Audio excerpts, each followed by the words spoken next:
We are discussing frame of a suit under Order 2 CPC, and this is a very important topic on the point of view of the judicial exam. ये topic आपका बहुत ही important है judicial exam को लेके, क्योंकि इसमें जो है हम बेसिकली जो डिस्कस करेंगे, मान लीजिए कि कभी कोई केस हुआ और उसमें जो रिलीफ आपने क्लेम किया था उसको आपने कंप्लीटली रिलीफ क्लेम किया, वो पूरा आपने रिलीफ जो है क्लेम नहीं किया। जैसे मान लीजिए आपने किसी को घर को किराए में दिया था और आपका जो है जैसे उस जो किराया जो बकाया था वो मान लीजिए आप पिछले 3 सालों का बकाया था, बट आपने जो है सिर्फ जो प्रेजेंट ईयर है उसका क्लेम किया और 2 साल का नहीं किया। तो अब क्या आप जो बचा हुआ जो 2 साल का जो आपका किराया है, जो रेंट है, क्या आप उसको क्लेम कर सकते हो या नहीं कर सकते हो? तो इस तरीके से जब आपने किसी भी रिलीफ को रिलिंक्विश कर दिया with the permission of the court, without the permission of the court, तो सीपीसी में क्या प्रोविजन दे के रखे हैं या जज साहब के पास क्या प्रोविजन दे के रखे हैं, उसके बारे में हम जो है डिस्कस करेंगे। अगर आप कोई रिलीफ क्लेम कर रहे हो तो वो किस तरह से क्लेम किया जाता है वो हम डिस्कस करेंगे आज। और ये सब कुछ जो है वो मेंशन है आपका ऑर्डर 2 जो है आपका सीपीसी का, उसमें जो है ये मेंशन है। देखिए, अभी तक हमने जो डिस्कस किया था वो हमने ऑर्डर 1 जो सीपीसी का था, जिसको बोलते हैं पार्टी टू द सूट, वो हमने डिस्कस किया। उसमें हमने डिस्कस किया कि प्लेंटिफ कब जो है कोई जो है किसी भी सूट में प्लेंटिफ बन सकता है। ये आपका ऑर्डर 1 और रूल 1 में डिफाइंड है। अगर कोई प्लेंटिफ ऐसा ज्वाइंट हो गया जिसको I am just giving you brief, मैं थोड़ा सा रिवीजन करवा रहा हूँ ताकि आपको समझ में आ जाए कि what we have discussed till now.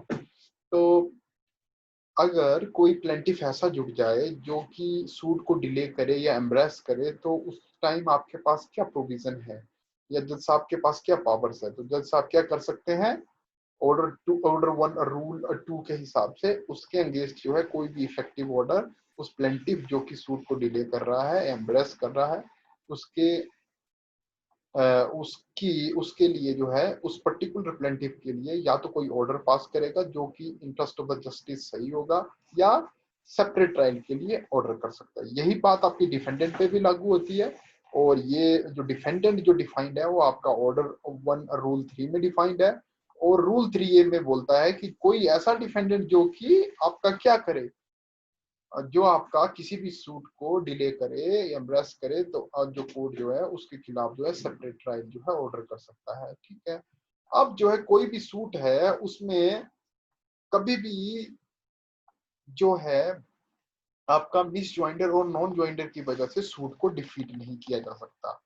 मतलब कि अगर आपने नॉन ज्वाइंट किया किसी को, किसी पर्टिकुलर पर्सन को, या मिस ज्वाइंट कर दिया, तो उसकी वजह से आपका ऐसा नहीं है कि सूट जो डिफीट हो जाएगा। बट अगर कोई नेसेसरी पार्टी थी,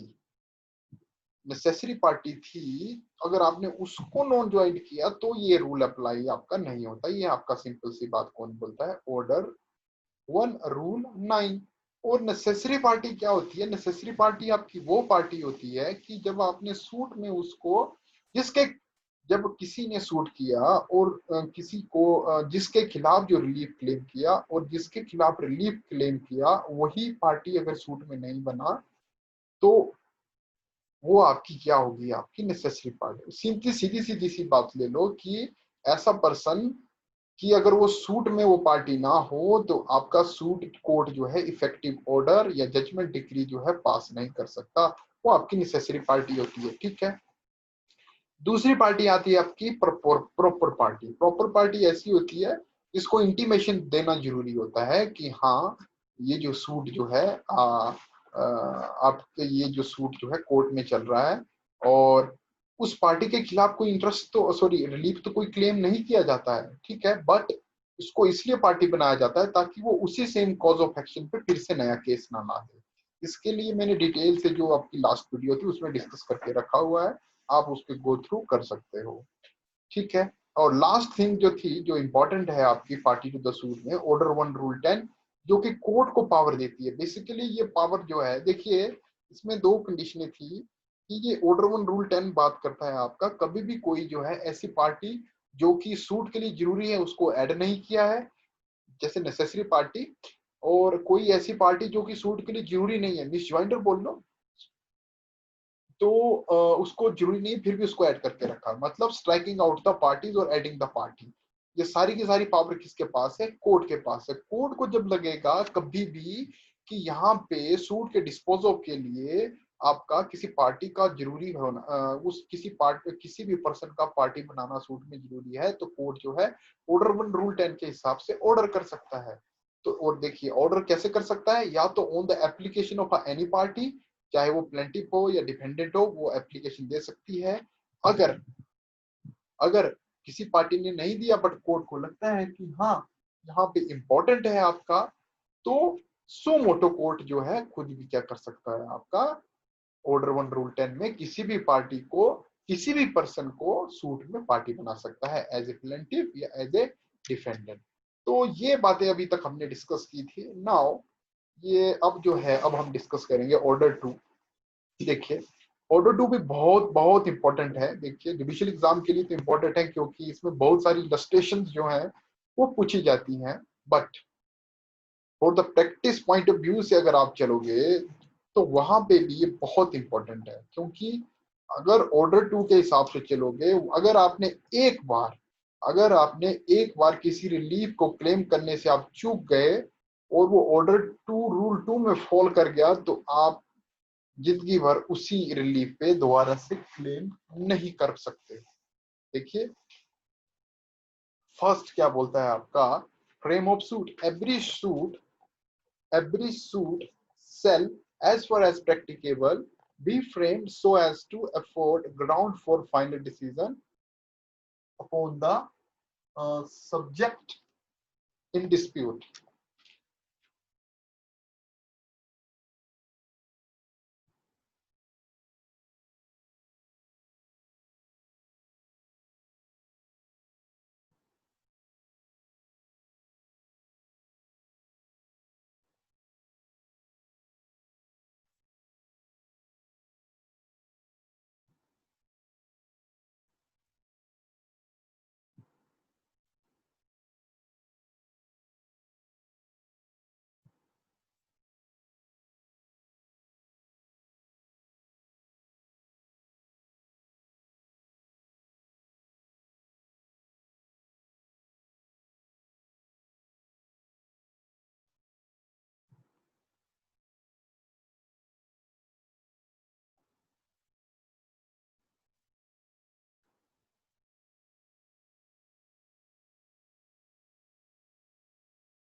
तो हम डिस्कस कर रहे थे order 2 rule 1 that a frame of a suit, every suit shall as far as practicable be framed so as to afford ground for a final decision upon the subject in a dispute and to prevent a further litigation।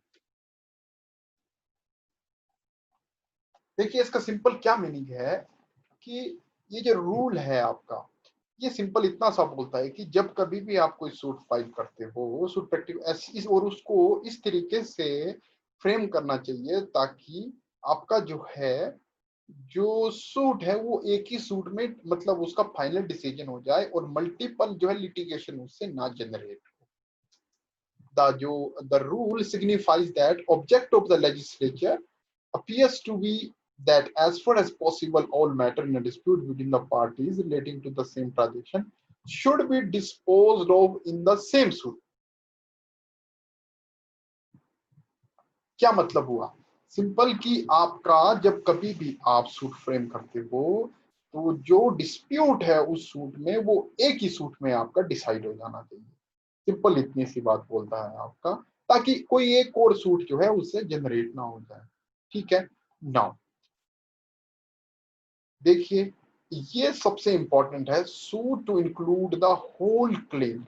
Suit to include the whole claim, ये order two rule two इतना important है कि इसको आप मान के चलिए कि आपको हर एक एग्जाम में आपको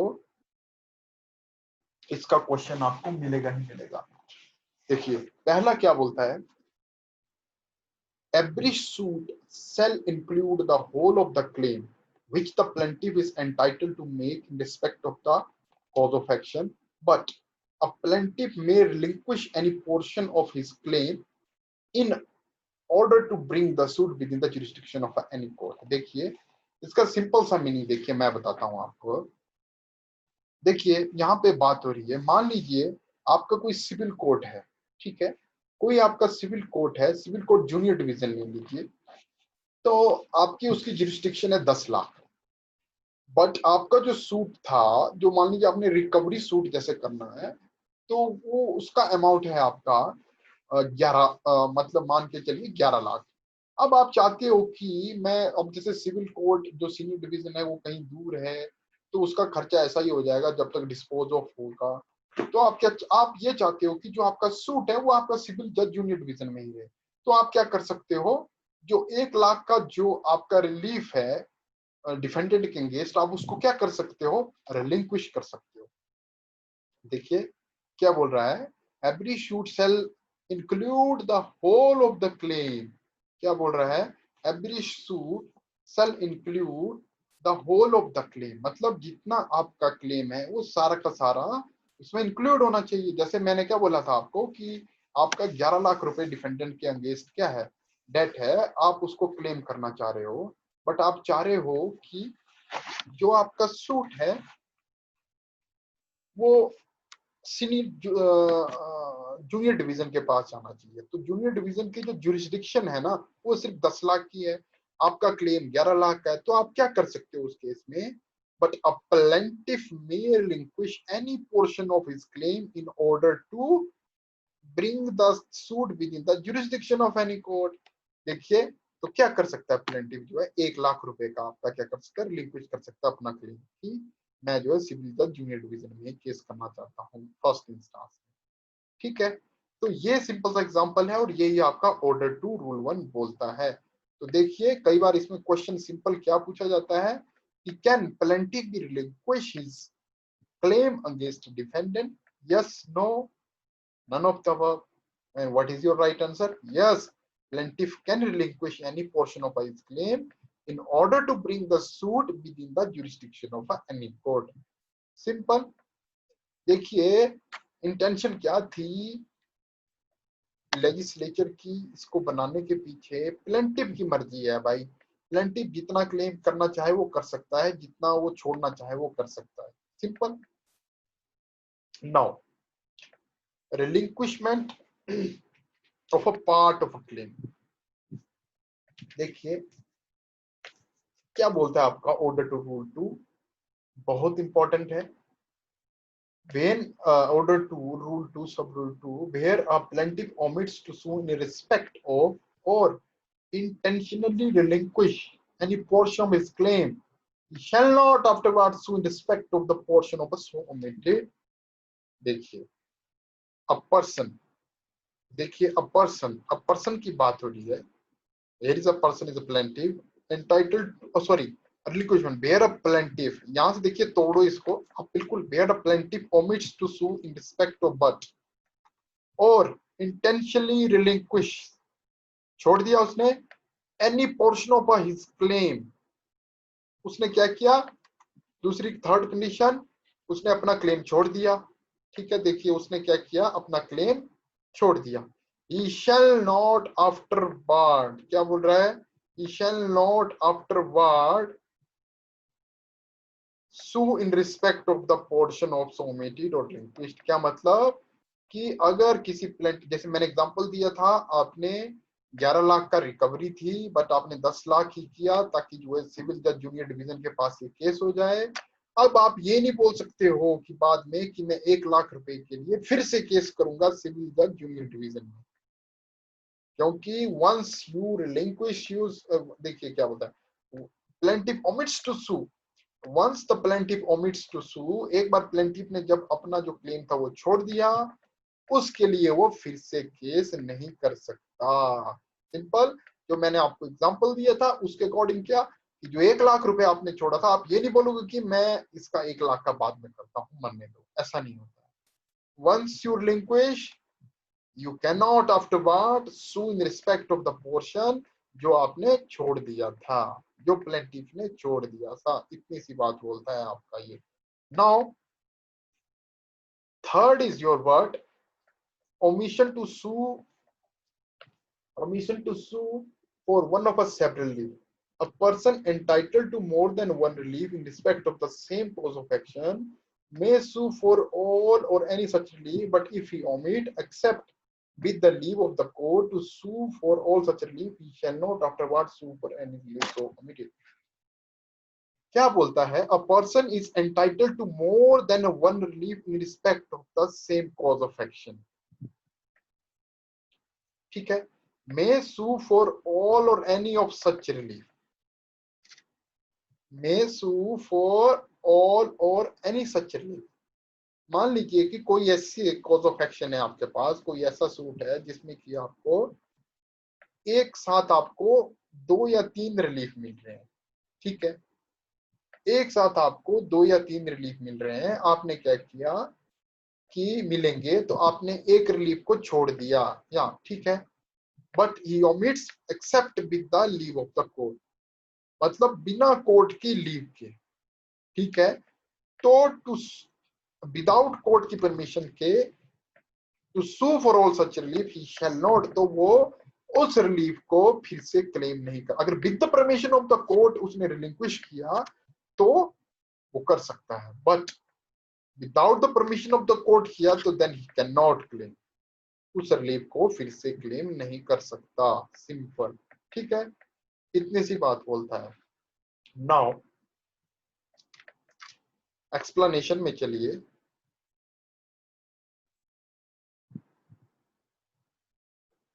देखिए, for the purpose of this rule, for the purpose of this rule, an obligation and a collateral security for its performance and successive claim arising under the same obligation shall be deemed respectively to constitute but one cause of action। For the purpose of this rule, an obligation and a collateral security for its performance, देखिए ये बात बोल रहा है कि same obligation जो भी है आपकी, जो भी क्लेम है आपके, वो सिर्फ constitute but one cause of action, एक कॉज ऑफ एक्शन पे आने चाहिए, ना कि आप different different cause of action को क्लब कर सकते हो यहाँ पे। इतनी सी बात बोल रहा है। ठीक है, एग्जांपल देखिए, इलस्ट्रेशन देखिए आप, बहुत अच्छी इलस्ट्रेशन है। A lets house, A lets house to be at a yearly of rent rupees 1200। A ने अपना घर जो है रेंट पे दिया 1200 साल का। ठीक है, the rent for the whole the year of 1905, 1906, 1907 is due and unpaid। उसका जो रेंट था, ए को जो ना तो 1905 का मिला, ना 1906 का मिला, ना 1907 का मिला। ए सूज बी इन 19 और 1908 में क्या किया, ए ने बी के खिलाफ केस कर दिया, बट उसने किस ईयर के लिए किया, सिर्फ 1906। तो अब क्या वो बाद में कर सकता था? क्या वो बाद में 1905 और 1907 का कर सकता है? नहीं कर सकता है। क्यों नहीं कर सकता है? बिकॉज वो जो है 1905, 1906, 1907 का इकट्ठे ही केस कर सकता था, बट उसने नहीं किया। तो वंस देखिए, जैसे मैंने आपको अभी ऊपर बताया ऑर्डर 2 रूल 2 में, सब रूल 2 में, कि once the plaintiff relinquish his claim, एक बार रिलीफ, एक बार प्लेंटिफ ने अपना कोई क्लेम या रिलीफ जो रिलिंक्विश कर दिया without the permission of the court, तो वो उसके लिए वो फिर से नहीं आ सकता। देखिए, क्योंकि इस जैसे मान लीजिए, अब इसी एग्जांपल को थोड़ा सा कैरी आउट कीजिए कि उसने 1906 का क्लेम किया, अब वो 1905 का अलग से केस करेगा, 1905 के डिसाइड, फिर वो 1907 का अलग से करेगा। तो क्या है, cause of action is your same. जिस चीज को वो एक साथ कर सकता है भाई, वो बार बार क्यों कोर्ट डिसाइड करे, उसको कोर्ट क्यों अपना टाइम वेस्ट करे। सिंपल इतनी सी बात यहाँ पे हो रही है। तो इसलिए सिंपल सी बात यहाँ पे कि जब उसने 1908 में जब केस किया, और जब उसने 1908 में केस किया, तो जब वो कर सकता था तो उसने उसको 1906 1905 और 1907 का केस नहीं किया। तो क्या, तो वो बाद में 1905 और 1907 का केस नहीं कर सकता, क्योंकि ऑर्डर टू रूल टू क्या बोलता है, भाई मैं तेरे को ये चीज नहीं करने दूंगा, क्योंकि मैंने पहले ही बोला था कि जब भी कोई केस करोगे तो जो रिलीफ है वो सब कुछ सारा कुछ, ऑर्डर टू रूल 1 क्या बोलता है, सब कुछ इकट्ठे ही क्लेम करो एक कॉज ऑफ एक्शन का।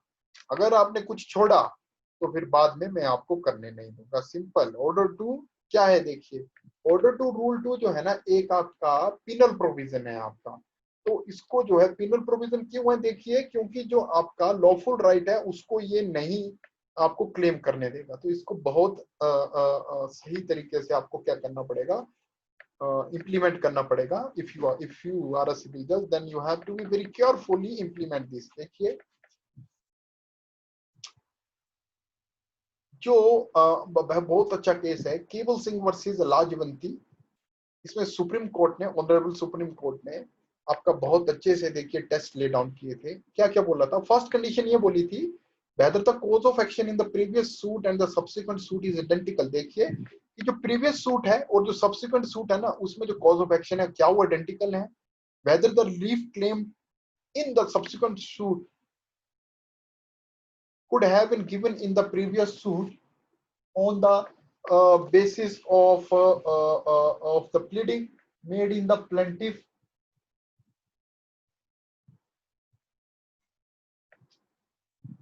whether the relief claimed in the subsequent suit could have been given। देखिए in the previous suit on the basis of the pleading made in the plaintiff, बहुत अच्छी बात बोली है। क्या जो बाद में जो सूट किया और उसमें जो रिलीफ क्लेम किया आपने, क्या वो रिलीफ आपका पिछले सूट की जो प्लीडिंग है उसके हिसाब से भी दे सकता था। वेदर द थर्ड कंडीशन, ये दूसरी हो गई, whether the plaintiff omitted to sue for a particular relief on the cause of action which has been disclosed in the previous suit। क्या बोल रहा है, क्या प्लेंटिफ ने जो रिलीफ जो है आपका इस सूट में क्लेम किया, क्या उसने उसको पहले छोड़ा तो नहीं था। these are the tests, these are the three tests जो which is laid down by the honorable supreme court in a Keval Singh versus Lajwanti case। ठीक है, द ऑब्जेक्ट ऑफ द इस रूल का सिंपल क्लियर क्या है आपका, to avoid the splitting up of a claim और relief and to prevent the multiplicity of the suit. मतलब कि एक ही कॉज ऑफ एक्शन पे आप दोबारा दोबारा से क्या एक रिलीफ को या एक क्लेम को बाइफरकेट करके अलग अलग सूट ना बनाओ और अलग अलग से केस ना करो। ठीक है, सिंपल इतना सा आपका क्या है आपका इसका ऑर्डर टू रूल टू का मेन प्रोविजन है। देखिए इसमें कुछ एक्सेप्शन भी हैं। Order two rule two does not apply to the execution application. ठीक है, जो भी आपकी एग्जीक्यूशन एप्लीकेशन होंगी वहां पे आपका order two rule two apply नहीं होता है। ठीक है, और ना ही failure to claim set off is a no bar to subsequent. अगर आपने सेट ऑफ क्लेम किया और उसको फेल हो गया, आप उसका सेपरेटली आप क्या कर रहे हो, सूट करना चाहते हो, तो वहां पे आपका ऑर्डर टू रूल टू आपका अप्लाई नहीं होता है। ना ही ये रिट्स में होता है आपका। ठीक है, और ना ही आपका rule two apply only to suits but not in appeal, और ना ही अपील्स में होगा और ना ही ये आपकी आर्बिट्रेशन प्रोसीडिंग्स में होगा। तो this is all about your order to frame of a suit। जो important थे we have discussed, and these are the free classes, but if you want to join the paid courses with a very good material, तो you can join us on I already, जो screen के नीचे जो आपको show कर रहा है, आप उस मैसेज पे आप you can message us, and thank you for giving your valuable time.